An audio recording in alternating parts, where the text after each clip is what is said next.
நீங்கள் வந்து பக்கத்தில் இருக்கும்போது தான் அதனுடைய ஈர்ப்பு, அந்த நம்ம ஒன்றாக இருக்கிறது, அவங்களுக்கு அந்த வாய்ப்பை நம்மளே ஏற்படுத்தி கொடுத்துட்றோம்.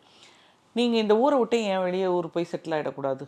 உங்களுடைய வீட்டுக்காரருக்கு வேலை மாற்ற முடிஞ்சதுன்னா வேலையை மாற்றிக்கிட்டு வெளியூர் போயிடுங்க அப்படின்னு. அவங்களுக்கும் அது சரியாகப்பட்டது. ஏன்னா அவங்களுக்குன்னு ஒரு ஃபேமிலி இருக்குது, குழந்தை குட்டியெல்லாம் இருக்குது. இது நடுவில் வந்த பந்தம் தானே. அவரும் எப்படியும் வந்துட்டாருனாக்கா அந்த அம்மா அவங்களோட இருந்துருவாங்க.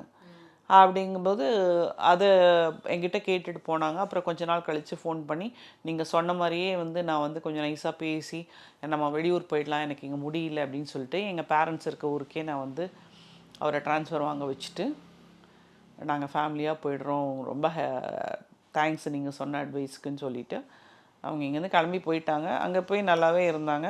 இந்த ஃபேமிலி வந்து அப்புறம் நடுவுலேயும் ஒரு வாட்டி செக் பண்ண சொன்னாங்க. அவரும் இங்கே திரும்பி வந்துட்டார். அவங்க ஃபேமிலியோட இதாகிட்டாங்க. தப்பு செஞ்சுருந்தாலும் அதை தெரியாத மாதிரியே அவங்க இருந்து அவங்க குடும்பத்தை அவங்க சேஃப்டி பண்ணிட்டாங்க. ஒரு நல்ல புத்திசாலி பெண்மணின்னு நான் சொல்லுவேன்.